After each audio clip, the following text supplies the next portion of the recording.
الحمد لله الذي إليه مصائر الخلق وعواقب الأمر، نحمده على عظيم إحسانه ونير برهانه ونوام فضله وامتنانه.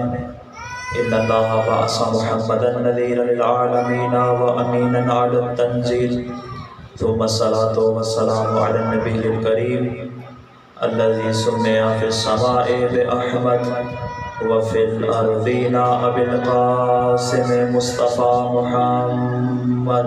اللهم صل على محمد وآل محمد وعلى أهل بيته الطيبين الطاهرين المعصومين المظلومين المنتجبين المنتخبين الذين أذهب الله عنهم الرجس وطهرهم تطهيرا.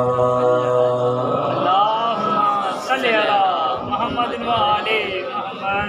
أما بعد فقد قال الله تبارك وتعالى في محكم كتابه ومتقن خطابه: بسم الله الرحمن الرحيم. وما خلقت الجن والإنس إلا ليعبدون. صلوات اللهم صل على محمد وعلى محمد. سامعین وقار، ارباب فکر و دانش، خداوند کردگار اپنی لاریب بے عیب بے مثل و بے مثال کتاب قرآن مجید کی سورہ مبارکہ زاریات میں ارشاد فرما رہا ہے: وَمَا خَلَقْتُ الْجِنَّ وَالْإِنسَ إِلَّا لِيَعْبُدُونِ. میں نے خلق نہیں کیا تمام کے تمام جنات کو، میں نے خلق نہیں کیا سارے کے سارے انسانوں کو، الا لیعبدون، اگر خلق کیا ہے تو صرف ایک مقصد کے لیے، اور وہ مقصد کیا ہے؟ لیعبدون، تاکہ وہ سارے مل کر میری عبادت کریں.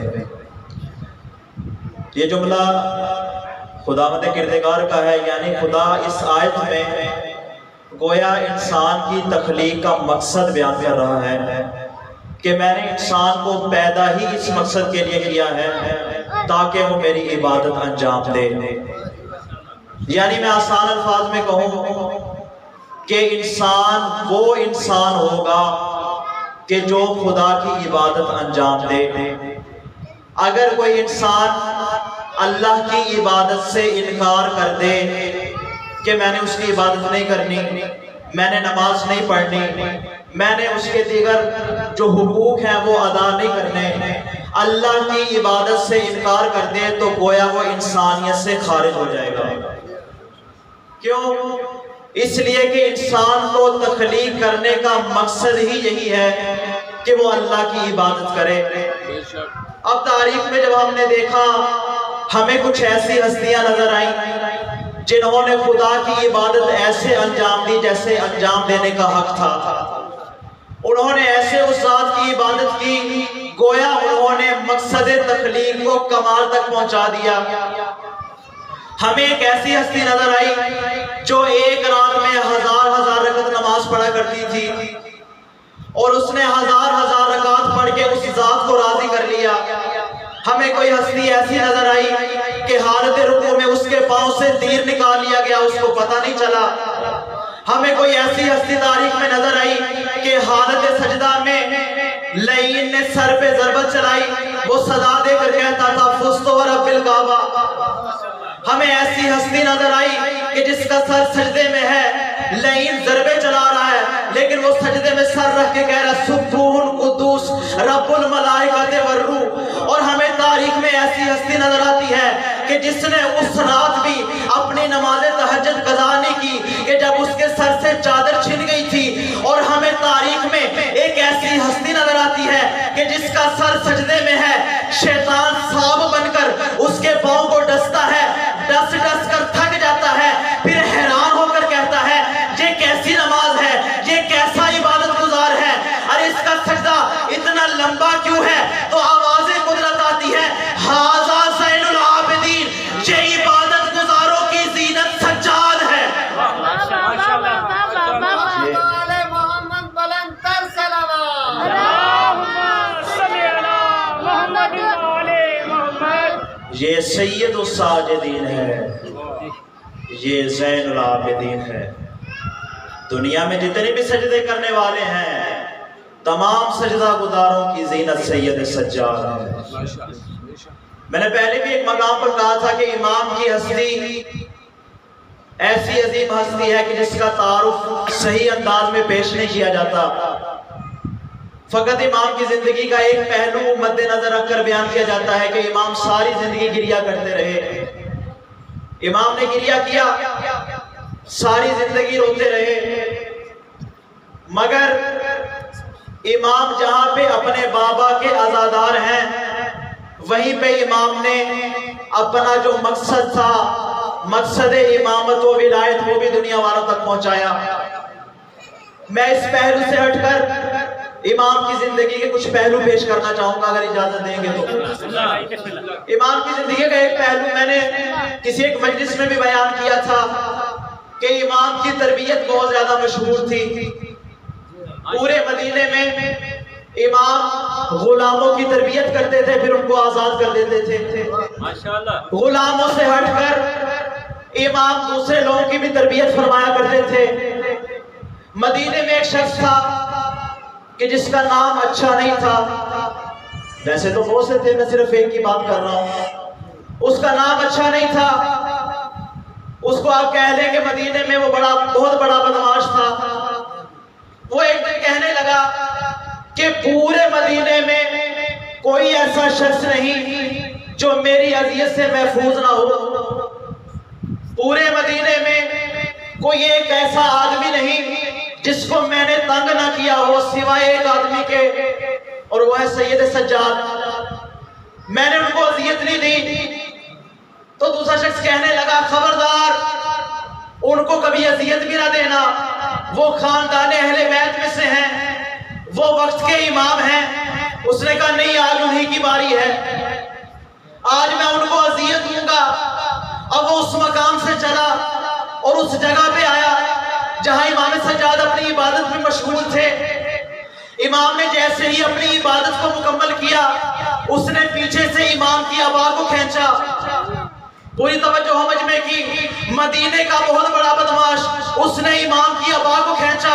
امام نے اسے کچھ نہیں کہا۔ ایک مرتبہ آسمان کی جانب نگاہ اٹھا کر امام نے قرآن کی آیت تلاوت کی کہ وہ دن ایسا ہوگا جس میں ظالموں کو خسارہ ہوگا، ایسا دن قیامت کا ہوگا کہ جس میں ظالموں کو خسارہ ہوگا۔ اس نے جب یہ جملہ سنا امام کے پاؤں میں گرا، کہنے لگا مولا اس آیت کی دوبارہ تلاوت کیجئے۔ امام نے پھر دوبارہ تلاوت کی، ہاتھ جوڑ کر کہنے لگا مولا مجھ جیسے گناہگاروں کی بھی توبہ قبول ہے۔ امام نے کہا میں نے بھی تجھے معاف کیا، رسول خدا نے بھی معاف کیا، قیامت والے دن میں سید سجاد تیری خود شفاعت کروں گا۔ اب بعد میں پوری زندگی سارے لوگ کہتے رہے تو تو بڑا برا انسان تھا، اتنا اچھا کیسے بن گیا، اتنا نیک کیسے بن گیا، اتنا متقی کیسے بن گیا، پرہیزگار کیسے بن گیا۔ وہ ہر انسان سے کہتا تھا پہلے میں بدمعاش تھا، لیکن جب سے میں سید سجاد کا غلام ہوا ہوں انہوں نے مجھے ایسا بنا دیا ہے۔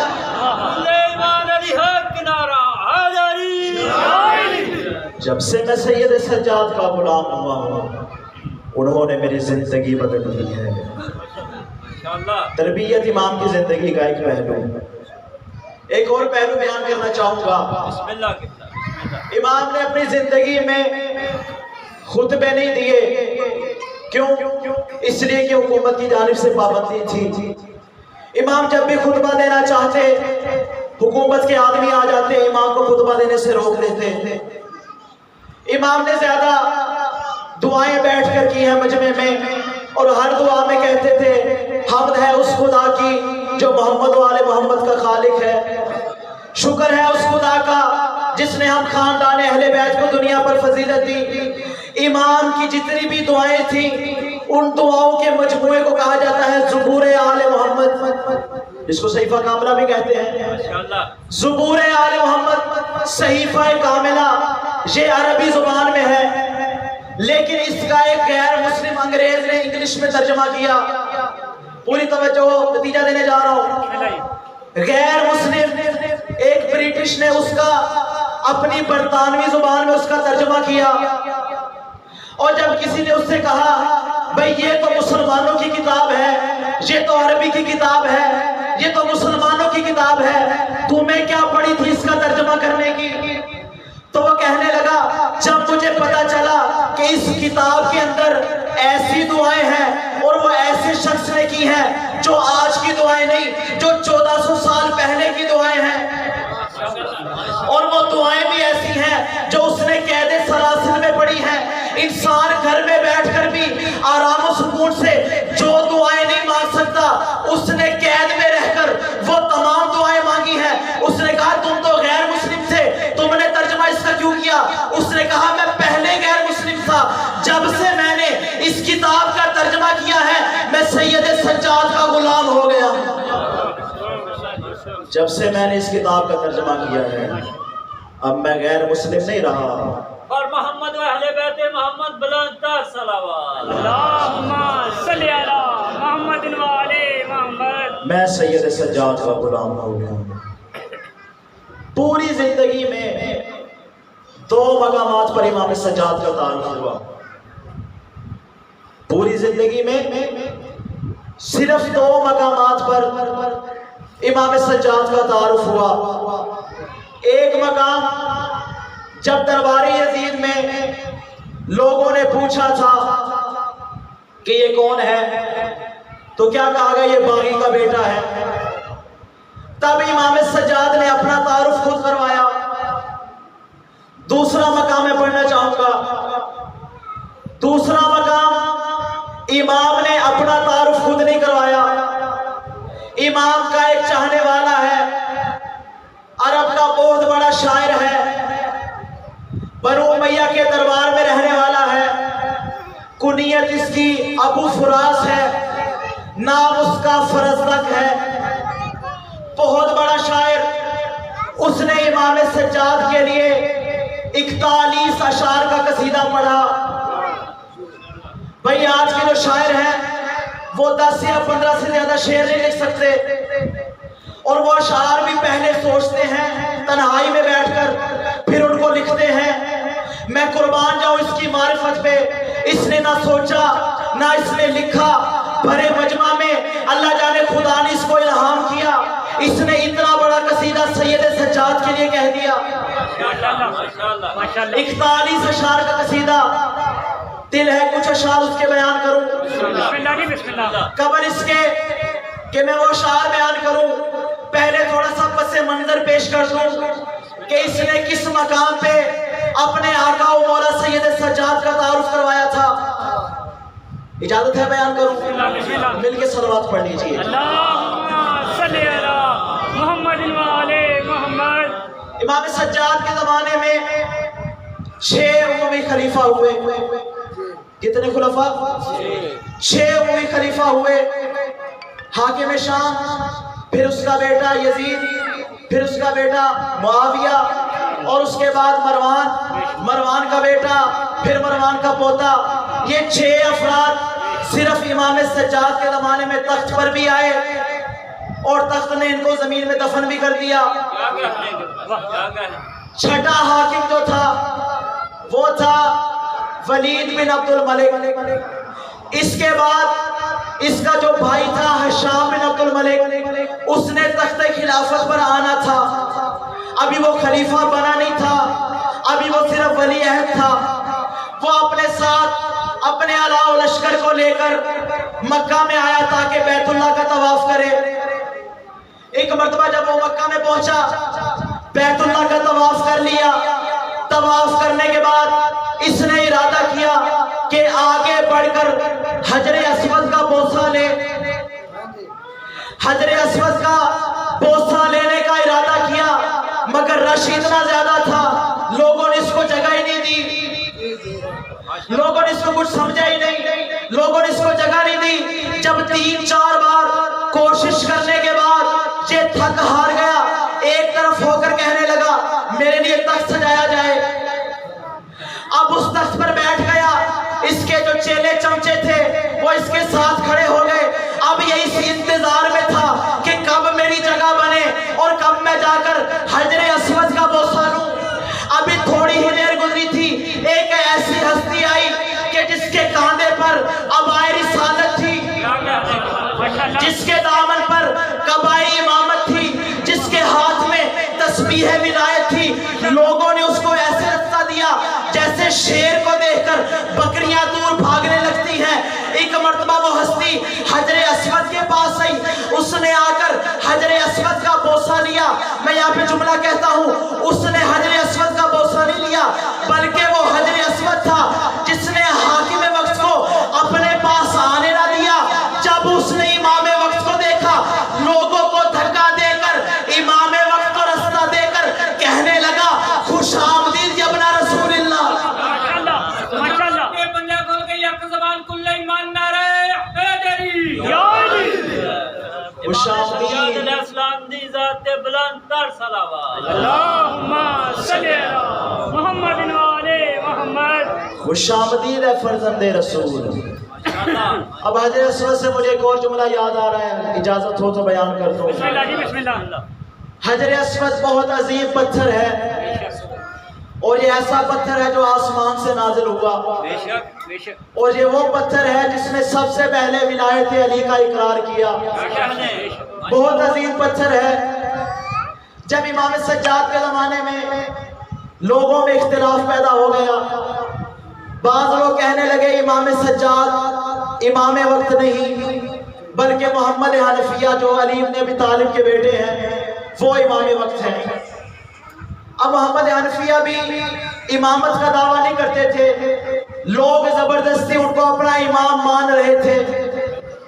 محمد حنفیہ نے کہا، اے میرے پیارے بھتیجے، لوگ تو بعد نہیں آئیں گے، لوگ تو مجھے پھر بھی امام مانتے رہیں گے، آؤ ذرا ان سارے لوگوں کو اپنے ساتھ لے کر حجر اسود کے پاس چلتے ہیں اور حجر اسود سے پوچھتے ہیں کہ امام وقت کون ہے۔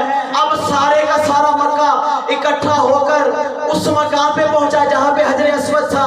ایک مرتبہ محمد حنفیہ آگے بڑھے، انہوں نے حجر اسود کا بوسہ لیا، حجر اسود خاموش رہا، پھر کہنے لگے، پیارے بھتیجے، اے میرے امام آگے بڑھئے اور حجر اسود کا بوسہ لیجئے۔ گویا محمد حنفیہ دنیا والوں کو بتا رہے تھے، اے دنیا والوں، میں تمہارا امام نہیں، سید سجاد میرا بھی امام ہے۔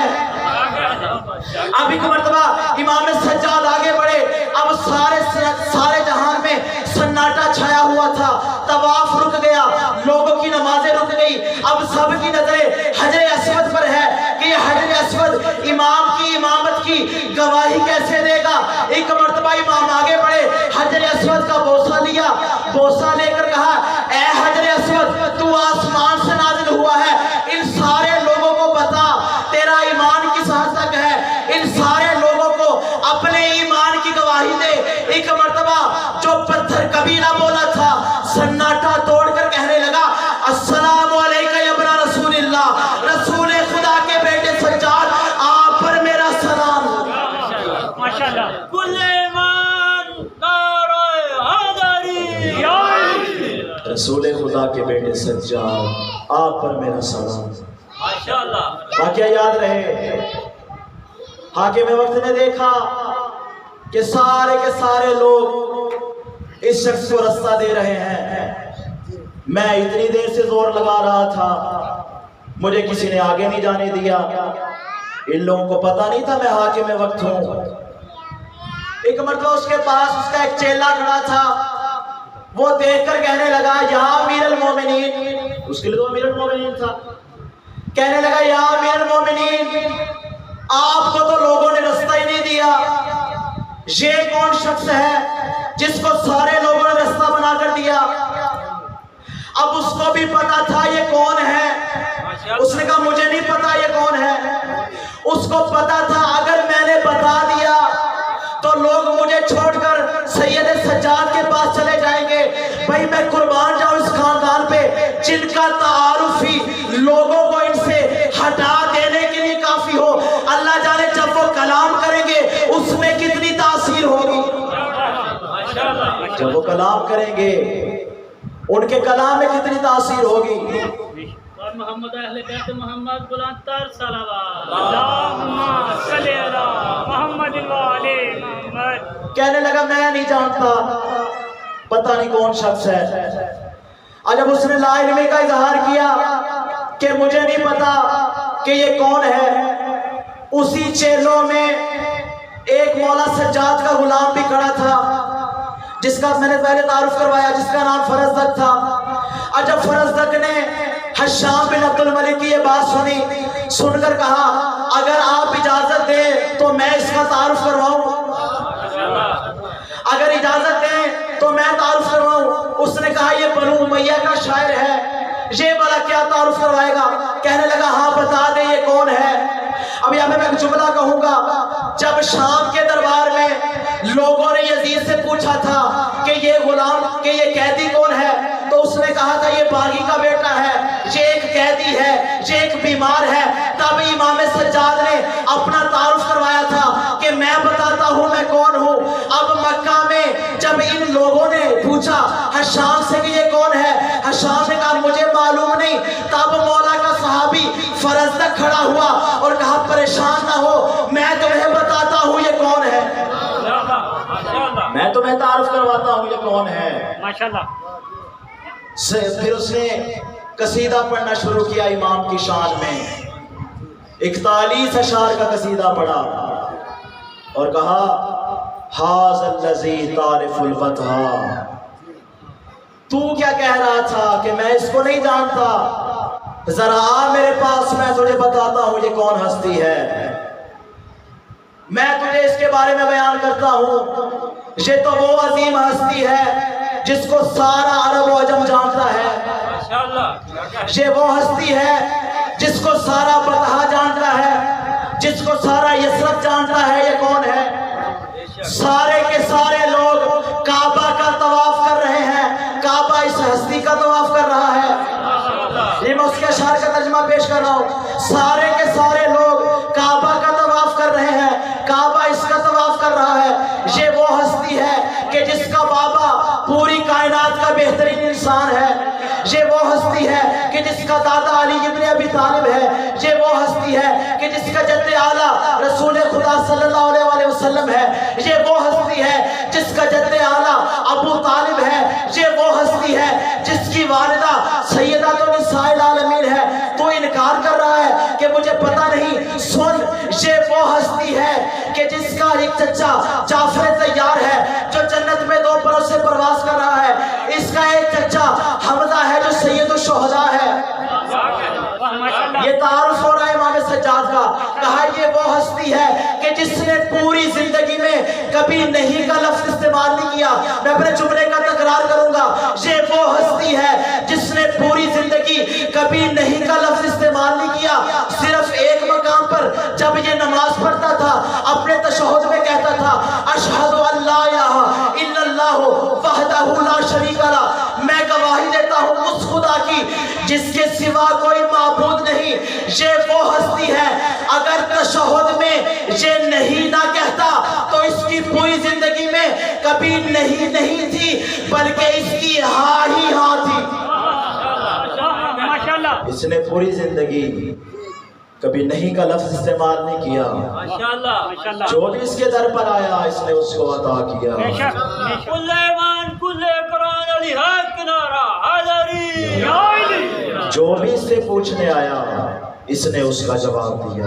بسم اللہ۔ کہا تو کہہ رہا تھا مجھے اس کا تعارف نہیں ہے، میں اس کو جانتا نہیں ہوں۔ بس آخری جملہ قصیدے کا، پھر آپ کی زحمات کو تمام کروں گا۔ تو جانتا نہیں تھا کہ یہ کون ہے، سن میں تمہیں بتاتا ہوں۔ بدر و احد اس کی صداقت کی گواہی دیتے ہیں۔ احد کا میدان وہ تھا کہ جس میں ان کے لیے تلوار نازل ہوئی اور اس تلوار کے بعد یہ اعلان قدرت ہوا، لا فتح الا علی لا سیف الا ذوالفقار۔ ارے یہی تو وہ خاندان ہے کہ جنگ خندق میں جن کے بارے میں رسول نے کہا تھا ضربت علی افضل من عبادت الثقلین، علی کی ایک ضربت تمام جن و انس کی عبادت سے افضل ہے۔ ارے یہ تو وہ ہے کہ جن کا سارے مل کر طواف کرتے ہیں۔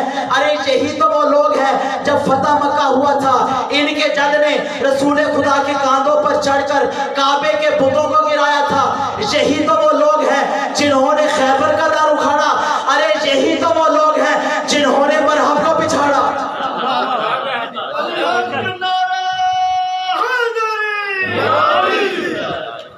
اب بھی تو کہہ رہا ہے کہ یہ کون سا خاندان ہے؟ جب اس نے اپنا قصیدہ مکمل کر لیا، حاکم وقت کے چہرے پہ پریشانی کے آثار نمودار ہوئے. کہنے لگا فرزدق تجھے شرم نہیں آتی؟ جو کچھ تم نے اس کے بارے میں کہا تھوڑا بہت میرے بارے میں بھی کہہ دیتا. اب سنیے گا، بنو امیہ کا شاعر ہے لیکن بڑے مجمع میں بتا رہا ہے میں سید سجاد کا ماننے والا ہوں. کہنے لگا کیا میرے بارے میں یہ نہیں کہہ سکتا تھا؟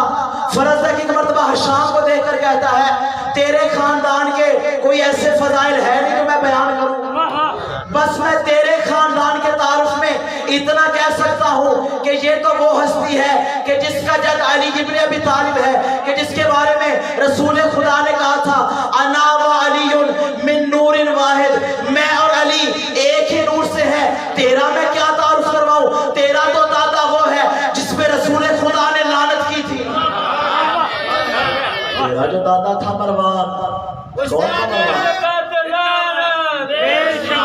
ہر دشمن اہل بیت لعنت بر محمد و اہل محمد بر بلندتر صلوات. اللہم صلی علی محمد و علی محمد. جانتے ہیں نا مروان ابن حکم کو رسول خدا کا مذاق اڑایا کرتا تھا، رسول خدا کی نقلیں اتارا کرتا تھا.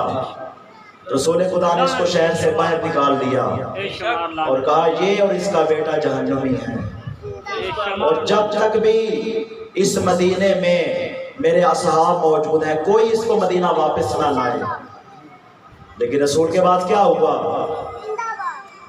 خلیفہ ثالث نے اسی مروان کو مدینے واپس بلایا اور اپنی بیٹی بھی اس کے عقد میں دے دی، حتیٰ کہ وہ فدق جس سے جناب سیدہ کو محروم رکھا گیا وہ فدق اس مروان کو بخش دیا گیا. کہا تیرا دادا تو وہ ہے کہ جس پر رسول خدا نے لعنت کی ہے، اس کی ماں تو سیدہ تو نساء العالمین ہے، تیری ماں کا میں کیا تعارف کرواؤں؟ جب اس نے دیکھا کہ فرزدق نے میرے حق میں بات نہیں کی، کہا اس کو زندان میں قید کر دو.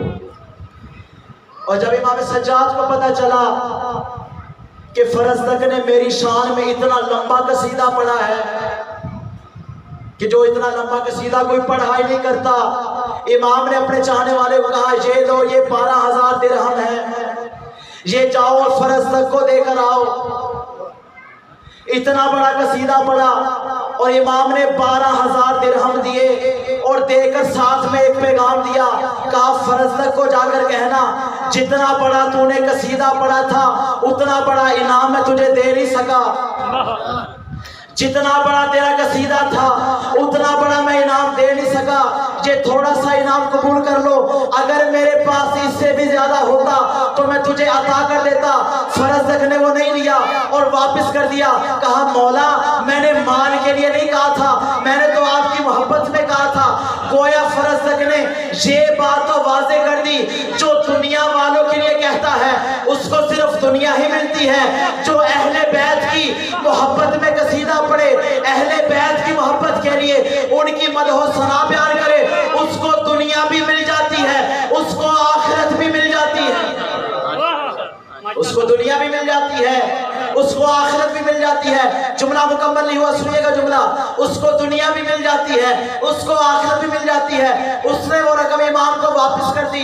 امام نے پھر وہ رقم اپنے غلام کو دی اور کہا جاؤ فرزدق کو دے آؤ اور جا کر اسے ایک جملہ کہنا، ہم خاندان اہل بیت جو ایک مرتبہ عطا کر دیتے ہیں وہ ہم کبھی واپس نہیں لیا کرتے. ہم اہل بیت کی یہ شان ہے جو اپنے ہاتھ سے کسی سائل کو دے دے وہ اسی کا ہو جاتا ہے، ہم اس کو واپس نہیں لیا کرتے. محمد و آل محمد بلندتر صلوات. اللہم صلی علی محمد و علی محمد. خاندان اہل بیت کی یہ شان ہے کہ جو ایک مرتبہ دے دیا جائے وہ کبھی واپس نہیں لیتے. اب چاہے وہ دنیا کا مال ہو یا وہ راہ خدا میں شہادت ہو، جو ایک مرتبہ راہ خدا میں دے دیا پھر اس کا کبھی ماتم نہیں کیا. جناب زینب عالیہ نے پوری زندگی اپنے بچوں کا ماتم نہیں کیا. کیا کہا؟ میں نے راہ خدا میں اپنے بچوں کو دیا ہے اور ہم جو دے دیتے ہیں ہم اس کو واپس لے لیتے. بہت عظیم خاندان ہے یہ.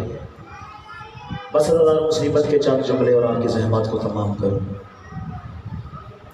ہم مصائب پڑھتے ہیں، عشرے میں بھی ہم نے مصائب پڑھے، مصائب سنے، ہم نے گریہ بھی کیا، آنکھوں سے آنسو بھی جاری ہوئے، لیکن ہم مصائب پڑھ کر روتے ہیں.